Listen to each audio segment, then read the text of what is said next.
وہ بھی فورس کر رہے ہیں کہ نہیں آپ ان سے بات کریں. اچھا بھئی، اب ایک طرف تو ٹرمپ کو بھی غلط فہمی ہے، شاید ان تک بھی بات نہیں پہنچی کہ اس ملک میں پرائم منسٹر کون ہے، اس ملک میں اختیار کس کے پاس ہے. لیکن آپ ہسٹوریکل بیک گراؤنڈ میں، پرسپیکٹو میں اس مذاکرات کی بات کو انڈرسٹینڈ کریں کہ یہ آج نون لیگ کہہ رہی ہے کہ ہم سے مذاکرات کریں، پیپلز پارٹی کہہ رہی ہے، کوئی کہہ رہا ہے اسپیکر کے پاس چلے جائیں مذاکرات کے لیے. بالکل ٹھیک ہے.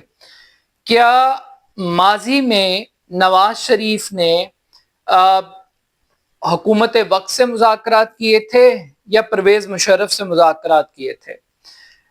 یہ نواز شریف صاحب نے دوسری مرتبہ جنرل باجوہ کے ساتھ مذاکرات کیے تھے یا عمران خان صاحب کے ساتھ مذاکرات کیے تھے؟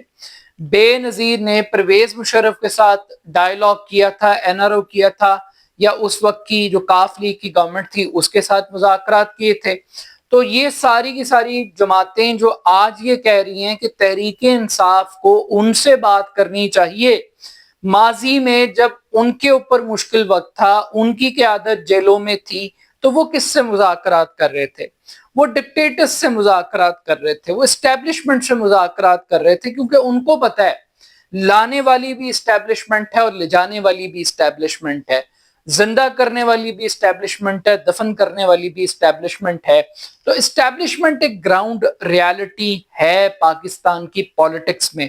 تو اب جو میتھس پچھلے 70 سال سے پاکستان کے اندر سکہ رائج الوقت رہا ہے، اس کو تبدیل کرنے کی کوشش کی جا رہی ہے جھوٹ کے ذریعے، فراڈ کے ذریعے، کہ نہیں ہم تو سرحدوں کے نگہبان ہیں.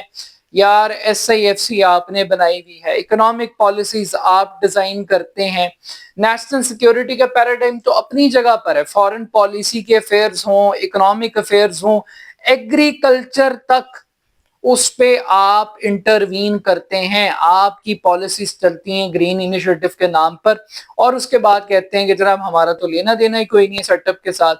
ٹرمپ کے ساتھ ملاقات کرنی ہو تو عاصم منیر نے کرنی ہے، ٹرمپ کے ساتھ معاملات طے کرنے ہوں تو عاصم منیر نے کرنے ہیں. ہاں یقیناً وہاں پہ سیکیورٹی امور اور جنگ اور یہ ساری چیزیں ہوں گی، لیکن still at the end of the day دنیا بھر کے اندر اس بات کو پتا ہے کہ پاکستان کے اندر جو پرائم منسٹر ہیں یہ وزٹنگ فیکلٹی ہیں، جو پرماننٹ ڈین ہے اس ملک کی سیاست کے، جو پرماننٹ لوگ ہیں وہ اس ملک کی اسٹیبلشمنٹ ہے. اور آئی تھنک اسٹیبلشمنٹ کو بھی شرمندہ نہیں ہونا چاہیے، انہیں بھی شرمانا نہیں چاہیے.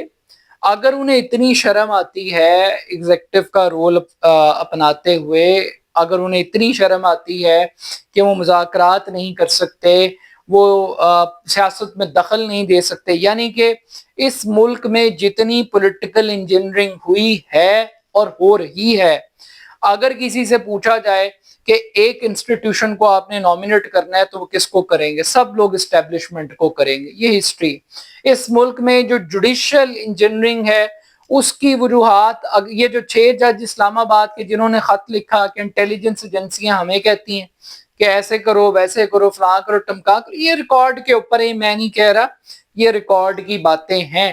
پھر آپ کہتے ہیں نہ آپ کے پاس طاقت ہے، نہ آپ کے پاس اختیار ہے، نہ آپ کے پاس مینڈیٹ ہے. اگر آپ نے پولیٹیکل کوئی بات چیت کرنی ہے تو اس گورنمنٹ کے ساتھ کریں جس گورنمنٹ کو اپنا نہیں پتا کہ وہ کل ہے یا نہیں ہے. تو یہ دھوکہ دینا، یہ اپنے آپ کو بے وقوف پاگل سمجھنا، تصور کرنا اور پی ٹی آئی سے توقع کرنا، یعنی پی ٹی آئی کو بھی پتا ہے کہ ان کو شہباز شریف نے نہیں ہٹایا، انہیں پی ڈی ایم نے نہیں ہٹایا، انہیں جنرل باجوہ نے ہٹایا، ان کو اس وقت کی اسٹیبلشمنٹ نے اتارا ہے.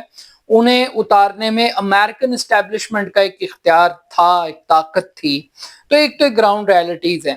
پھر عمران خان صاحب کا بھی سمجھ میں نہیں آتی، کبھی جناب مذاکرات نہیں ہوں گے، دروازے بند کر دیے، فلاں کر دیا، ایک طرف یہ سٹینڈ ہے، دوسری طرف پیر پکڑ رہے ہیں اسٹیبلشمنٹ کے. اب ایک سٹریٹجی یہ ہے، پوری سیاست کے اندر کہا جاتا ہے کہ مزاحمت ہوتی ہے تو بات مفاہمت کی طرف بڑھتی ہے.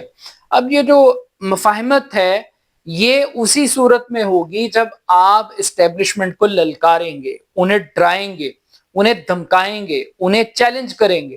اسی صورت کے اندر آپ کی بات سنی بھی جائے گی، مانی بھی جائے گی. تو یہ ایک اسٹریٹجی کا پارٹ ہے.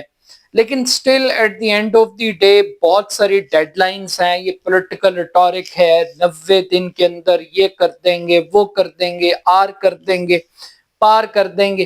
پریکٹیکلی جو موومنٹس ہیں ان کو ڈیڈ لائنس کے اندر قید نہیں کیا جا سکتا.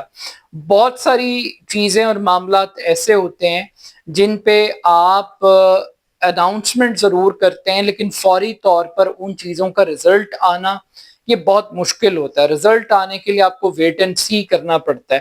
تو still at the end of the day at least Tehreek Insaf نے لاہور کے اندر ایک میلہ لگایا ہے. اب یہ میلہ گراؤنڈ میں کیسے کنورٹ ہوگا, یہ میلہ سڑکوں پر کیسے آئے گا, یہ پروٹیسٹ کی شکل کیسے اختیار کرے گا, یہ ایک علیحدہ میٹر ہے. لیکن ایک چیز اور ہے, احتجاجی تحریک کے لیے اگر آپ ان حکومتوں سے اجازت لیں گے اور آپ کا خیال ہے کہ یہ آپ کو اجازت دیں گے تو ایسا کچھ ہونے والا نہیں ہے. یہ فائٹ آپ کو اپنے بلبوتے پر اپنی کیپیسٹی کے مطابق کرنی پڑے گی, اور اگر آپ یہ کیپیسٹی کے مطابق نہیں کر سکتے تو پھر آپ بھول جائیں کہ یہ آپ کو چار دیواری سے نکلنے دیں گے یا آپ کو جی ٹی روڈ کے ذریعے یہاں تک آنے کی بھی اجازت دیں گے. لیکن سٹل دیکھتے ہیں at the end of the day establishment آپ سے مذاکرات کرتی ہے یا نہیں کرتی. مگر دوسری جانب ایک اور بڑی ایک انٹرسٹنگ سٹوری ہے جو کہ سوشل میڈیا کی ایک ٹاپ سٹوری بنی ہوئی ہے, اس پر بہت سارے تجزیے اور تبصرے ہو رہے ہیں. اور وہ جناب ایک صاحب ہیں لاہور میں, آپ کو پتہ ہے پچھلے دنوں بہت شدید بارش ہوئی اور اس کے بعد پھر مریم نواز صاحبہ ایکسپوز ہو گئی اور واسا ایکسپوز ہو گیا اور کئی فٹ پانی لاہور کی سڑکوں پر تھا.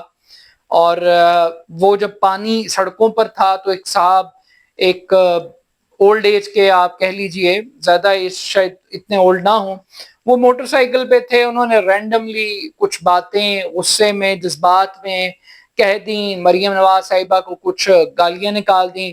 وہ جو لفظ تھا کہ سب کی ماں آ گئی ہے تو انہوں نے اس کو گالی میں کنورٹ کر دیا. اب جب گالی میں کنورٹ کیا تو پھر ہمارے جو پی ایم ایل این کے مخالف دوست ہیں یا جو اس قسم کے جوکس کو انٹرٹینمنٹ کے طور پہ لیتے ہیں, اس قسم کے کامنٹس کو, انہوں نے اس کو وائرل کر دیا. وہ ہیرو بن گئے, ٹارزن بن گئے.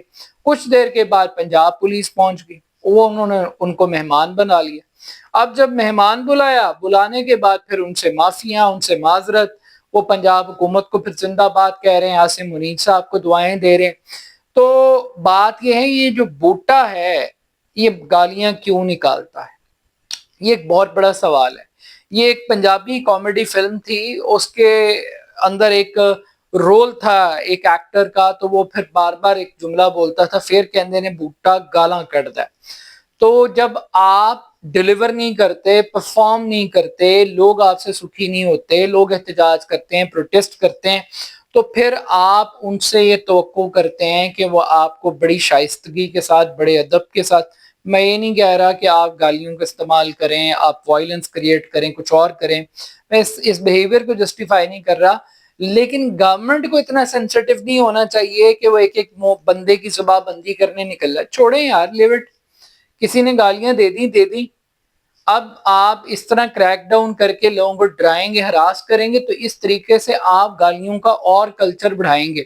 لوگ آپ کی چھیڑ بنا لیں گے, لوگ اور اس طرح کی ویڈیوز بنائیں گے, اس طرح کے لوگ اور پلانٹ کریں گے, انجیکٹ کریں گے.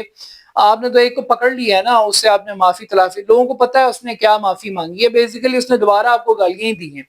تو اس طریقے سے آپ عزت نہیں کروا سکتے, اس طریقے سے آپ لوگوں کو قید نہیں کر سکتے, لوگوں کی رائے کو, سوچ کو, اوپینین کو.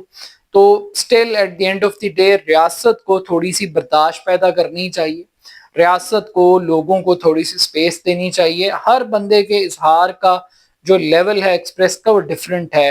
کوئی گالی دے دے گا, کوئی اور غصے کا لفظ استعمال کر لے گا, کوئی کچھ کر لے گا, لیکن still at the end of the day ریاست کو طاقت کے ذریعے لوگوں کو ڈکٹیٹ نہیں کرنا چاہیے. تو اپنا فیڈ بیک مجھے ضرور دیجیے گا. میرے YouTube channel AR Khan official کو ضرور سبسکرائب کیجیے گا. بہت شکریہ, اللہ حافظ.